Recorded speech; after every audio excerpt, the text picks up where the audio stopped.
नमस्कार दोस्तों। अपन लोग जो करंट अफेयर पे डेली चर्चा करते हैं उस क्रम में जो है आज फिर से हाजिर हैं आप लोगों के सामने। तो आज का जो पहला क्वेश्चन है वो आप लोगों के सामने यहाँ पे दिया हुआ है। अभी हाल ही में कौन सी अंतरिक्ष एजेंसी है जिसने 2030 तक चंद्रमा पर परमाणु रिएक्टर जो है बनाने की घोषणा की है जो है। तो आप लोग ध्यान देना इस चीज़ के लिए जो है किस पे सबसे इम्पोर्टेंट चीज़ चंद्रमा पे। तो सभी लोग इस चीज़ को समझते हैं कि पृथ्वी का एक सब प्लानेट है या उपग्रह है जिसका नाम है आपके चंद्रमा। ये जो चंद्रमा है इस पे दुनिया भर के देश जो है समय समय पर अपने मिशन लॉन्च करते रहे हैं। जैसे आप लोग जानते हैं भारत ने भी चंद्रयान-1 2008 में लॉन्च किया था, चंद्रयान-2 2019 में लॉन्च किया और चंद्रयान-3 आप लोगों के 2023 में लॉन्च किया। ये सक्सेसफुल हुआ। भारत जो है चंद्रमा की धरती पर उतरने वाला दुनिया का चौथा देश बन गया और साउथ पोल पर उतरने वाला चंद्रमा पर दुनिया का पहला देश बन गया। तो विभिन्न प्रकार के जो देश हैं ये चंद्रमा पर उतर जाके जो है विभिन्न प्रकार के आपके कह सकता हूँ मैं कि शोध करते रहते हैं। तो वहाँ जो एस्ट्रोनॉट्स पहुँचते हैं आपके, इन एस्ट्रोनॉट्स के लिए जो है वहाँ पर एनर्जी का कोई सोर्स होना चाहिए। इस चीज़ पे दिमाग लगाया जो है चाइना ने और रसिया ने। और चाइना और रसिया ने अलग अलग अपने विभिन्न प्रकार के जो एनर्जी के सोर्स बनाने के लिए आपके जो पारंपरिक ऊर्जा स्रोत हैं, जो ट्रेडिशनल एनर्जी सोर्स कहते हैं अपन जो है, जैसे हाइड्रल आपके पावर यानी कि जल विद्युत, जैसे थर्मल पावर यानी कि कोयला विद्युत, जैसे आपके अपन कह सकते हैं न्यूक्लियर पावर यानी कि परमाणु विद्युत।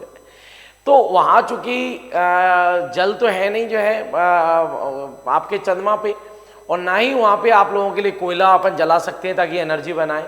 तो वहाँ पे चाइना ने और रशिया ने इंडिविजुअली इस बात को तय किया कि क्यों ना हम वहाँ पे एनर्जी के सोर्स के रूप में एस्ट्रोनॉट्स के लिए रिसर्च करने के लिए एक पावर प्लांट लगाएं और ये वेस्ट होगा आपके न्यूक्लियर एनर्जी का, यानी यूरेनियम जो फ्यूल है उससे आपका यूज़ किया जाएगा और फाइनली वहाँ पे एनर्जी जो है वो प्रोड्यूस की जाएगी।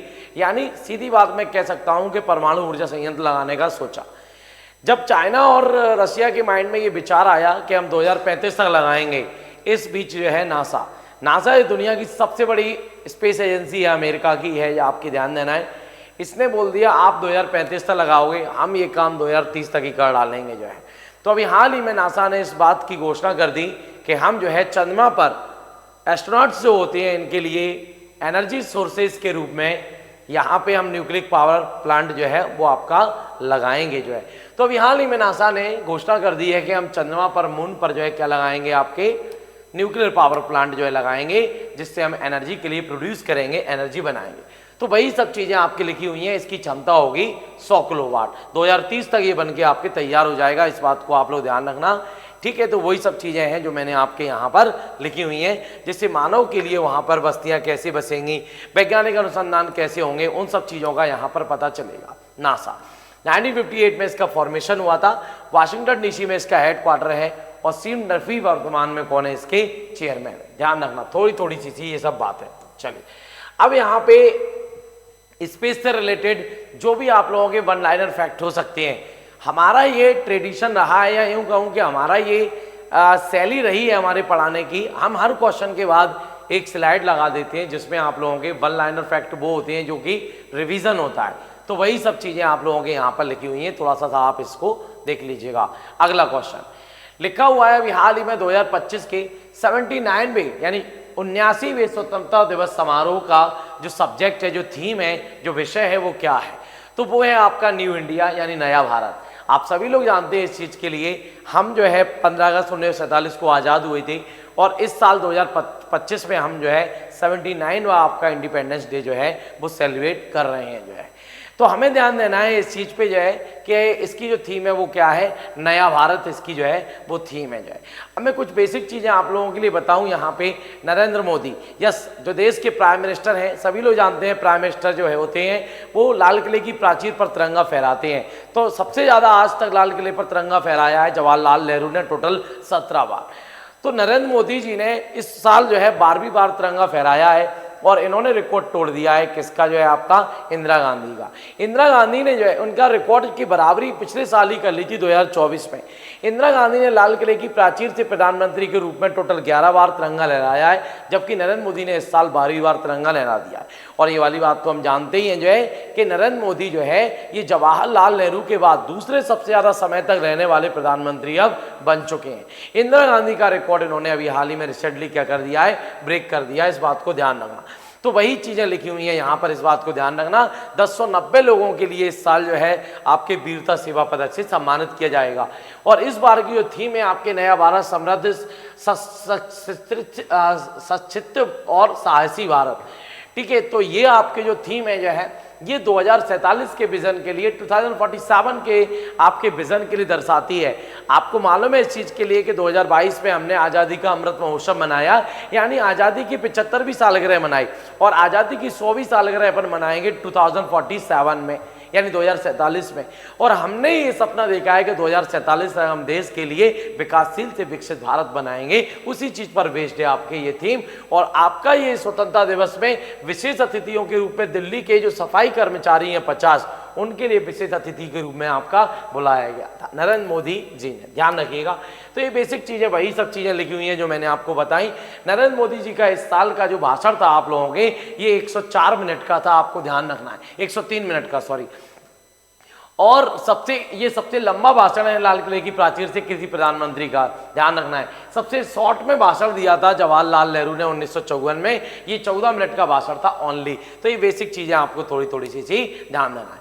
अभी हाल ही में नागालैंड के जो राज्यपाल हैं जिनका नाम है लागडेशन, अभी हाल ही में 80 वर्ष की उम्र में इनका क्या हो गया, निधन हो गया। तो आपको ये थोड़ा सा इन सब चीज़ों पे हल्का सा सब फोकस करना है।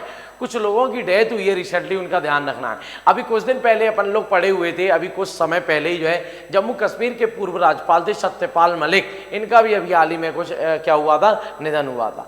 तो अभी जो दूसरे राज्यपाल हैं जो रिसेंटली तुरंत जो है आपका इनका निधन हुआ है, तो इनसे रिलेटेड चीज़ें आप लोग ध्यान रखना। हम बात कर रहे हैं नागालैंड के राज्यपाल लागडेशन की। नागालैंड ये वही राज्य है आपके जिसका 1963 में फॉर्मेशन हुआ है।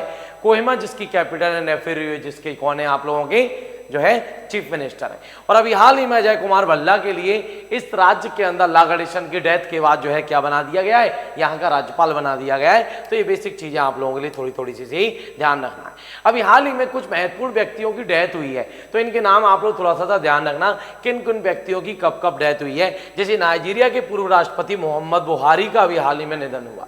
तो इस टाइप के क्वेश्चंस आपके एग्जाम में आते हैं, तो ये वन लाइन फैक्चुअल पॉइंट है, आप लोग इनको थोड़ा सा देख लीजिएगा। अगली क्वेश्चन की ओर बढ़ते हैं। पीएम विकसित भारत रोजगार योजना में कितनी वित्तीय राशि भारत सरकार ने जो है वो आपके तय की है। तो अभी हाल ही में नरेंद्र मोदी ने जो लाल किले की प्राचीर से आपके तिरंगा फहराया है, इस पे ही जो है एक नई योजना की घोषणा कर दी वहीं से जो है, जिसका नाम है आपके पीएम विकसित भारत रोजगार योजना। ये योजना वो होगी जिसमें आपके लिए क्या करना, इसके लिए आपके हर मतलब 15,000 रुपए की प्रोत्साहन राशि जो है भारत सरकार देगी। जो है सीधी बात ऐसी है कि जो हमारे यहाँ पर जो युवा हैं ये सरकारी नौकरियों की तरफ ना भागें, प्राइवेट नौकरियों की तरफ भी अपना रुख करें। इस योजना का उद्देश्य ये है, यानी कोई उम्मीदवार या कोई जो एम्प्लॉई है ये प्राइवेट नौकरी, ये जो है सबसे इंपॉर्टेंट चीज़ तो ये है कि उसका जो रजिस्ट्रेशन है वो एक्चुअल में किस में होना चाहिए, आपके एम्प्लॉय प्रोविडेंट फंड में होना चाहिए, यानी कि इसे अपन बोलते हैं कर्मचारी भविष्य निधि जो है। तो जो कर्मचारी भविष्य निधि है इसमें रजिस्ट्रेशन होना चाहिए किसी भी एम्प्लॉय का। उसके बाद यदि वो जो है किसी कंपनी के अंदर, किसी रजिस्टर्ड कंपनी के अंदर अगर नौकरी करता है तो उसके लिए भारत सरकार जो है 15,000 रुपए की प्रोत्साहन राशि देगी जाए। और जो कंपनी उनके लिए जॉब दे रही है उस कंपनी के लिए पर एम्प्लॉय जो है 3,000 रुपए की प्रोत्साहन राशि जो है भारत सरकार इस योजना के तहत देगी। तो इस बात को आप याद रखना कि अभी हाल ही में नरेंद्र मोदी जी ने इस योजना की घोषणा की जिसमें 3,000 रुपए कंपनी को दिए जाएंगे और विभिन्न प्रकार के जो एम्प्लॉय हैं इनको 15,000 रुपए आपके जो है वो आपके प्रोत्साहन राशि के रूप में दिए जाएंगे। सरकार इससे 2 सालों में 3.5 करोड़ नई नौकरियां सृजित करेगी, लेकिन प्राइवेट नौकरियां, ध्यान रखना है, ठीक है। और इसके लिए भारत सरकार ने 99,446 करोड़ रुपए का बजट जो है वो आपका तैयार कर दिया है पीएम विकसित भारत रोजगार योजना। जरूर ध्यान रखिएगा। अगला क्वेश्चन की ओर बढ़ते हैं। अब यही चीज़ है कि किस राज्य ने या किसने जो है कौन कौन सी योजनाएं शुरू की हैं। जैसे पंडित दीनदयाल उपाध्याय गरीबी मुक्त ग्राम योजना राजस्थान ने शुरू की, इस टाइप से आपके दी हुई हैं। तो थोड़ा सा इस स्लाइड को आप लोग देख लीजिएगा। अगला क्वेश्चन, अभी हाल ही में भारत की सबसे बड़ी सरकारी स्पेस एजेंसी है जिसका नाम है आपके इंडियन स्पेस रिसर्च ऑर्गेनाइजेशन। इस एजेंसी ने अभी हाल ही में अपनी नई प्रयोगशाला खोल दी है। आप सभी लोग जानते हैं इसरो 1959 में इसका फॉर्मेशन हुआ था, बेंगलुरु में इसका हेडक्वार्टर बना हुआ है और वी नारायणन जो है कौन है इसके आपके अध्यक्ष हैं। तो ये जो इसरो है आपके, इसका लॉन्चिंग पैड कहाँ बना हुआ है आप लोगों के, श्रीहरिकोटा जो कि आंध्र प्रदेश में है, जिसका नाम है आपके क्या नाम है जिसका जो है, यस आपको ध्यान रखना है विक्रम साराभाई, नहीं सॉरी सतीश धवन अंतरिक्ष केंद्र आपको ध्यान देना है। जबकि अभी मैंने नाम लिया विक्रम साराभाई, तो आपको याद रखना है ये भारत में स्पेस टेक्नोलॉजी के फादर कहे जाते हैं विक्रम साराभाई। अच्छा, इसरो का एक और लॉन्चिंग पैड है जो कि आप लोगों के कहाँ बना हुआ है, केरला के तिरुवनंतपुरम जो कैपिटल है उसमें बना हुआ है। इसका नाम है विक्रम साराभाई आपके लॉन्चिंग सेंटर। तो इसरो के 2 लॉन्चिंग सेंटर हैं, एक तो आप लोगों के यही वाला है जिसको मैंने अभी बताया आप लोगों के सतीश धवन अंतरिक्ष केंद्र श्रीहरिकोटा, और एक है आपके विक्रम साराभाई आपके स्पेस स्टेशन, ये कहाँ बना हुआ है आपके तिरुवनंतपुरम में। तो अभी हाल ही में इसरो ने अपनी नई प्रयोगशाला खोल दी है और ये खोली है नॉर्थ ईस्ट रीजन में। आप सभी लोग जानते हैं नॉर्थ ईस्ट रीजन के हमारे जो है आपके टोटल 8 स्टेट है, असम, अरुणाचल प्रदेश, मणिपुर, मेघालय, मिजोरम, नागालैंड, त्रिपुरा एंड आपके सिक्किम। ठीक है, तो इस प्रकार से आप लोगों के टोटल जो 8 राज्य हैं, इनमें एक राज्य है आपका जिसका नाम है अरुणाचल प्रदेश। तो अरुणाचल प्रदेश में अभी हाल ही में जो नॉर्थ ईस्ट रीजन के स्टूडेंट्स हैं उन लोगों के लिए स्पेस संबंधी टेक्नोलॉजी की जानकारी देने के लिए अभी हाल ही में इसरो ने अपनी एक प्रयोगशाला खोल डाली। ध्यान रखना, मुस्कान फाउंडेशन के साथ मिलकर ये प्रयोगशाला खोली गई है। ये सारी चीज़ें आप लोगों के सामने हैं, वही सब चीज़ें जो है। और क्वेश्चन के बाद वही आपके वन लाइनर फैक्ट जो है जो कभी इसरो से रिलेटेड है तो कभी नासा से रिलेटेड है। जैसे GSLV F-15 जो है NVS-02 उपग्रह हमारा नेविगेशन सिस्टम है। ठीक है, ध्यान रखना है आप लोगों के लिए। ठीक है, ये 100वां मिशन है आपके इसरो का जो है। तो यही सारी चीज़ें यहाँ पर लिखी हुई हैं जो अपन पढ़ते रहते हैं हमेशा से। अभी हाल ही में इंटरनेशनल ओलंपिक काउंसिल है जो कि दुनिया का सबसे बड़ा स्पोर्ट्स काउंसिल कह सकते हैं अपन लोग जो है, जिसका फॉर्मेशन 1894 में हुआ था, सबको मालूम है। और जो है इसका हेडक्वार्टर आप लोगों के जेनेवा में बना हुआ है। आपको ध्यान देना है इंटरनेशनल ओलंपिक काउंसिल जो है। तो अभी जो इंटरनेशनल ओलंपिक काउंसिल है, अच्छा इसकी चेयरमैन कौन है आप लोगों के, तो हमें यहाँ पे ध्यान देना है। इसकी चेयरमैन है आप लोगों के इनका नाम है आपके ये रही जो है, इनका नाम है क्रिस्टी क्या नाम है, कोवेंट्री। तो इनका नाम थोड़ा सा आप लोग ध्यान रखना। ये है आप लोगों के इंटरनेशनल ओलंपिक काउंसिल की चेयरमैन जो है। तो सभी लोग इस चीज़ को जानते हैं कि पहली बार आपके ओलंपिक गेम जो है वो आपके 1896 में हुए थे, जो कि एथेंस में हुई थी, जिसे वर्तमान में अपन लोग ग्रीस के नाम से जानते हैं। ठीक है, और 2020 में ये ओलंपिक जो है आपके टोक्यो में हुए थे, जो कोविड के कारण 1 साल एक्सटेंड कर दिए गए थे 2021 में। ठीक है, तो ये 32वें ओलंपिक थे। 33वें ओलंपिक अभी हाल ही में पेरिस में संपन्न हुए 2024 में, लास्ट ईयर आपको ध्यान देना है। इसके बाद में 34वें ओलंपिक जो है लॉस एंजल्स से 2028 में अमेरिका में होंगे। और 2032 में आप लोगों के जो आपके ब्रिस्बेन है ऑस्ट्रेलिया का शहर, यहाँ पर आप लोगों के 2032 में ओलंपिक होंगे जो है। तो ये बेसिक चीज़ें अपने को ध्यान रखना है ओलंपिक गेम्स के बारे में, ये कब कब कहाँ कहाँ हो चुके हैं, पहला वाला और अभी जो आगे आने वाले 2 आना है उनके भी। अच्छा, एक चीज़ और ध्यान रखना कि 2036 के ओलंपिक इस बात की संभावनाएं बन रही हैं कि भारत में हो सकते हैं, और भारत में भी ये गुजरात के अहमदाबाद में होंगे, ऐसा अपन जो है वो कोशिश कर रहे हैं। इंटरनेशनल ओलंपिक काउंसिल के सामने अपना विचार रख रहे हैं। अभी टाइम है हालांकि, लेकिन देखते हैं 2036 की होस्टिंग जो है किस देश के लिए मिलती है। कोशिश है कि भारत के लिए मिले। तो आपको ध्यान रखना है कि इंटरनेशनल ओलंपिक काउंसिल जो है इसने अभी हाल ही में किसी बना दिया है अपना मानसिक स्वास्थ्य राजदूत, यानी मेंटल हेल्थ एम्बेसडर बना दिया है। इनका काम होगा ओलंपिक जो एथलीट्स हैं, जो खिलाड़ी हैं, इनकी मेंटल हेल्थ के लिए एकदम पॉजिटिव और स्ट्रांग रखना। और ये किसके लिए बनाया है, अभिनव बिंद्रा। ये शूटर है, अभिनव बिंद्रा जो है भारतीय शूटर हैं, आपको ध्यान रखना है, उत्तराखंड के हैं। अच्छा, अभिनव बिंद्रा का नाम इसलिए भी आता है कि भारत ने एक्चुअल में 2 बार व्यक्तिगत रूप से गोल्ड मेडल जीता है। पहली बार 2008 में जीता था, ये आपका भारत के लिए दिलाया था अभिनव बिंद्रा ने, शूटिंग में दिलाया था जो है। जबकि दूसरा गोल्ड मेडल जो है वो नीरज चोपड़ा ने दिलाया था, जो आपके टोक्यो ओलंपिक थे 2020 के 2021 में हुए थे। ये दिलाया था आपका जेवलिन थ्रो यानी भाला फेंक में दिलाया था।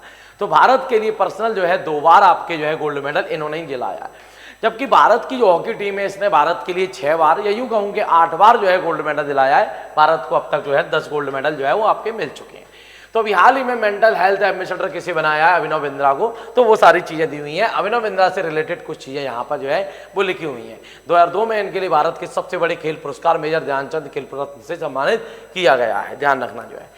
और आपको बता ही चुका हूँ, international Olympic council 1894 Lausanne headquarter है और इसके प्रेसिडेंट क्रिस्टी आपके कोवेंट्रे, इनका नाम याद रखना, जिम्बाब्वे की हैं जो है। और ये ओलंपिक गेम्स कब कब होना है ये मैंने लिख ही दिया है, ये बेसिक चीज है।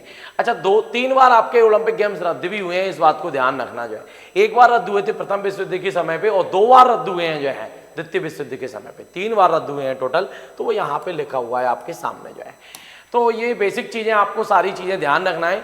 ये करंट अफेयर आज का आपका कंप्लीट हुआ। कल हम एक नई वीडियो के साथ में, नई करंट अफेयर के साथ में, नई सूचनाओं के साथ आप लोगों से मिलेंगे जो है, आप लोग ध्यान देना। अच्छा, अगर आप लोग चैनल पे नए हैं तो चैनल को सब्सक्राइब कर लीजिएगा और चैनल को लाइक शेयर जरूर करते रहें जो है। कल फिर से मुलाकात होगी एक नए वीडियो के साथ में, तब तक के लिए थैंक यू सो मच।